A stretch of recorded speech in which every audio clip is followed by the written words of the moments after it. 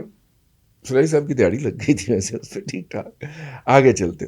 تو اس طرح کی جتنی بھی پارٹیاں ہوتی ہیں، اب لگتا مجھے یہ ہے کہ الیکٹرک کے معاملے کے اندر وہ پارٹیاں ایک دفعہ پھر ایکٹیو ہو گئی ہیں، اور آج کی جو ڈان کی خبر ہے وہ اسی حوالے کی ایک کڑی ہے. ایشو کیا ہے؟ ایشو یہ ہے کہ ابراج کیپٹل ایک کمپنی ہوتی تھی. وہ ابراج کیپٹل ایک کمپنی ہوتی تھی، کہاں ہوتی تھی؟ یو اے ای میں ہوتی تھی. اور یو اے ای میں جو وہ کمپنی ہوتی تھی اس کے پاس کیا ہوتا تھا، وہ لوگ اس کو پیسے دیتے تھے، وہ انویسٹ کرتی تھی. اس نے پاکستان کی کے الیکٹرک کے اندر جو تھے وہ پیسے اسے خریدا، اس کے 67% شیئر، 2/3 شیئر جو تھے وہ اس کے خرید لیے اور اس کو چلانا شروع کر دیا. لیکن جو اس نے پرومس کیا تھا کہ وہ اتنا بڑا بجلی گھر لگائیں گے تاکہ بجلی کی فراہمی جو تھی وہ ممکن ہو سکے کراچی، اہل کراچی کو، ہمارا عروس البلاد ہے یار، کراچی دماغ ہے پاکستان کا، انڈسٹریل ہب ہے وہ، ہمارے جتنے بھی کارپوریٹ سیکٹر کے ادارے ہیں ان کا ہیڈ آفس ہے، تو اس کو بجلی کی فراہمی ہو سکے. انہوں نے اس کے اندر انویسٹ نہیں کیا، بلکہ وہ اس بات پہ زور دیتے رہے، کوئلے کے بجلی گھر لگانے تھے انہوں نے، وہ اس بات پہ زور دیتے رہے کہ جناب یہ جو پہلے والے بجلی گھر ہیں ان کی ایفیشنسی بڑھا لی جائے اور ان کے اندر جو ہے وہ گیس زیادہ دے دیں ہمیں، سوئی سدرن گیس کمپنی. اب ان کے جب ان دی مین وائل انہوں نے 1 سال پروفٹ بھی شو کیا جو کہ صرف کاغذات کے اندر تھا، لیکن اس کے نتیجے کے اندر انہوں نے شیئر کے اندر سٹاک مارکیٹ میں اتنی زیادہ سٹے بازی کروا لی کہ کھرب ہا روپے وہ وہاں سے نکال کے لے گئے، اور اس سٹے بازی کی سرپرستی کا الزام جناب آصف زرداری پہ بھی لگا جو اس وقت صدر تھے. ٹھیک ہے، لیکن اس کے بعد پھر پتہ چلا کہ انہوں نے ابراج لمیٹڈ سے جو عارف نقوی جو تھے، جن کے بھائی کراچی سٹاک ایکسچینج کے بھی اس وقت ہیڈ لگے ہوئے تھے، عارف نقوی صاحب نے اس امید کے اندر کہ یہ $2.25 ارب کے اندر ہم تھما دیں گے Chinese Shanghai power electric power کو، چائنا کی کمپنی جو ہے اس کو تھما دیں گے اور وہ پیسے ہم ڈال دیں گے ابراج کے اندر. انہوں نے ابراج میں سے پہلے پیسے نکال کے ادھر ادھر کر دیے، بچے کا جو تھا وہ ایک بہت بڑا برانڈ سیٹل کر دیا بیٹے کا، بیٹی کو بھی دیے پیسے، اس نے بھی فرانس میں جا کے لمبا سارا بزنس، خواتین بزنس کا کام شام سیٹ کر لیا.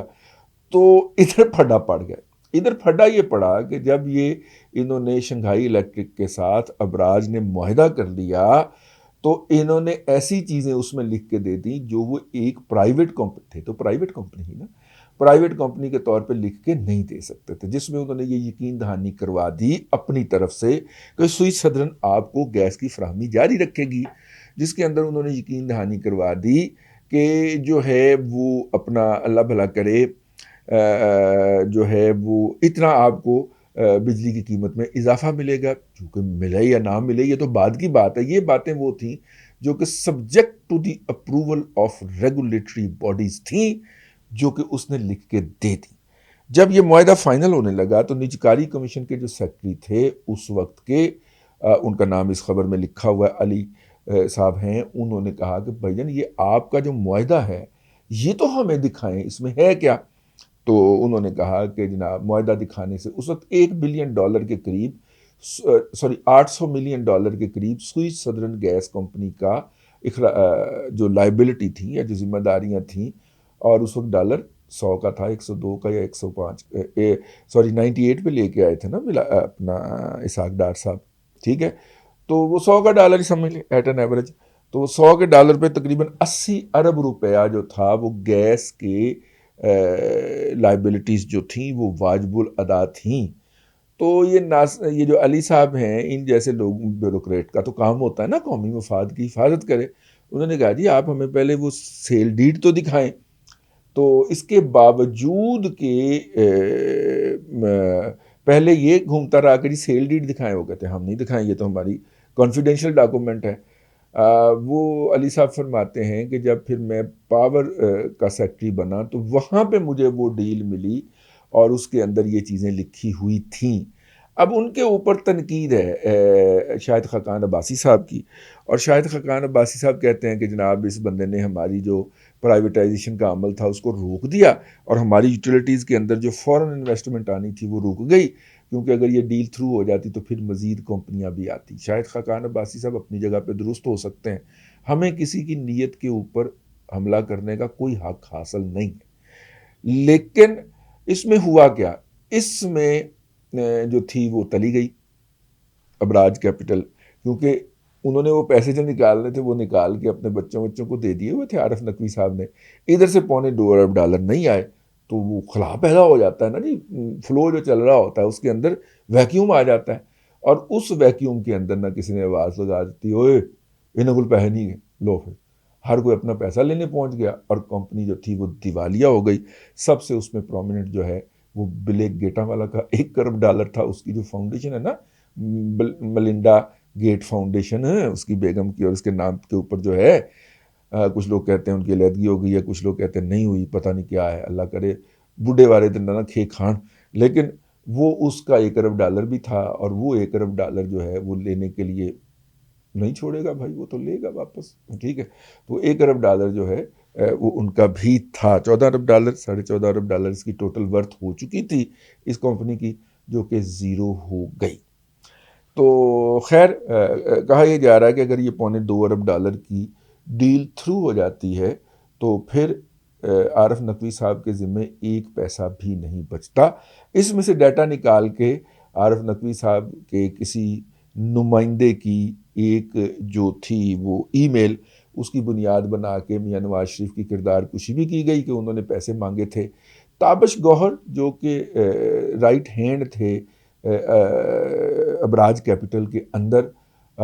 حتیٰ کہ اس معاملے کو سیٹل کرنے کے لیے عمران خان اتنے بے چین ہیں کہ انہوں نے اس کے عارف نقوی صاحب کے جو رائٹ ہینڈ تابش گوہر تھے ان کو اپنا ایڈوائزر لگا لیا، اللہ بھلا کرے، انرجی کا، اور تابش گوہر صاحب بجائے اس مسئلے کو حل کرتے وہ اپنی دیہڑی لگانے اور ریفائنریوں کے، کیونکہ اس کے بعد انہوں نے ریفائنری کے ساتھ نوکری کر لی تھی، تو ریفائنریوں کے مفادات کا دفاع کرنے اور اس کو آگے بڑھانے میں لگے رہے۔ نتیجہ یہ ہے کہ عارف نقوی لندن عدالت میں پھنسا ہوا ہے، اور ابراج کیپٹل کے الیکٹرک میں پھنسی ہوئی ہے، اور شنگھائی چائنا الیکٹرک کہتی ہے کہ بھائی یہ جو $80 ارب گیس کے اخراجات ہیں یہ کون اٹھائے گا؟ تو آگے تھے ابراج کیپٹل جو کہ اب ڈیفنکٹ ہو گئی ہوئی ہے، یا اس کا نمائندہ کہتا ہے کہ جی بھائی جان یہ سندھ حکومت نے ہمارے اتنے ارب روپے دینے ہیں تو یہ ان کے ساتھ اس کو سویپ کر لیں، ایڈجسٹ کر لیں۔ اور سندھ حکومت کو جب کہا جاتا ہے کہ بھائی جان آپ نے کے الیکٹرک کے اتنے پیسے دینے ہیں، تو وہ گنا کے کہتے ہیں یار 16 سے 18 ارب روپیہ دینا ہے، اب 80 ارب روپیہ تو ہمارے گلے نہ ڈالیں، اور جتنے ہم نے دینے ہیں وہ فیڈریشن جو ہمیں پیسے دیتی ہے اس میں سے ایڈجسٹ کر لے۔ لیکن یہ جو وہ معاشی فیصلہ ہے، ظاہر ہے کہ ابراج کیپٹل اب دیوالیہ ہو گئی ہے، اب اس کے پاس دینے کے لیے پیسے نہیں ہیں۔ یہ جو معاشی فیصلہ ہے یہ جو بھی کرے گا اس کی گردن پاکستان کی تاریخ میں ناپی جائے گی، کیونکہ اسے بہرحال ابراج کیپٹل کو یہ رقم آدھی پونی جتنی بھی ہوگی، ٹھیک ہے، فرض کرے اگر وہ 18-20 ارب نہیں ہے، یار سندھ گورنمنٹ والے جھوٹ کہتے ہیں، اس سے ڈبل بھی کر لیں آپ، اور چلیں 40 ارب روپیہ کر لیں، پھر بھی 40 ارب روپے جو معاف کرنے ہیں تاکہ یہ ڈیل ہو سکے، وہ کسی کی گردن میں تو پھندا پڑے گا نا سر، کیونکہ جو کمپنی ہے وہ ایگزسٹ ہی نہیں کر رہی، ٹھیک ہے، وہ صرف اس کے، آپ کہیں گے ایگزسٹ نہیں کر رہی تو پھر وہ پلیٹ کیسے کر رہی؟ وہ بھائی جان وہ گورنمنٹ کے بندے آگے بیٹھ گئے نا، انہوں نے کمپنی کا انتظام سنبھال لیا نا، اب وہ کر رہے ہیں نا۔ عارف نقوی صاحب تو جیل میں ہیں، وہاں پہ جیل ویسی ہوتی ہے، ٹھیک ہے، اور وہ اگر امریکہ کے حوالے نہیں بھی ہوتے تو وہ لندن رہیں گے، اب ان کا کوئی ارادہ نہیں ہے، اتنے کے پیسے انہوں نے سائفن آؤٹ کر لیے ہوئے ہیں کہ ان کا اور اگلی نسلوں کا بھلا ہو گیا ہوا ہے۔ تو اس لیے یہ جو ہے سلسلہ یہ ہے، آج کی خبر چھپی اور جس طرح اس کے اندر سلانٹ ماری گئی تو مجھے لگا کہ کسی کا بیٹا یا کسی کی بیٹی ریٹائرڈ بیوروکریٹ کا جو ہے، یا سول اور دوسرے بیوروکریٹ دونوں کا وہ پھر ایکٹیو ہوا ہے اس ایشو کے اوپر. 2 کتابیں بھی چھپ چکی ہیں, ایک لندن سے ایک امریکہ سے.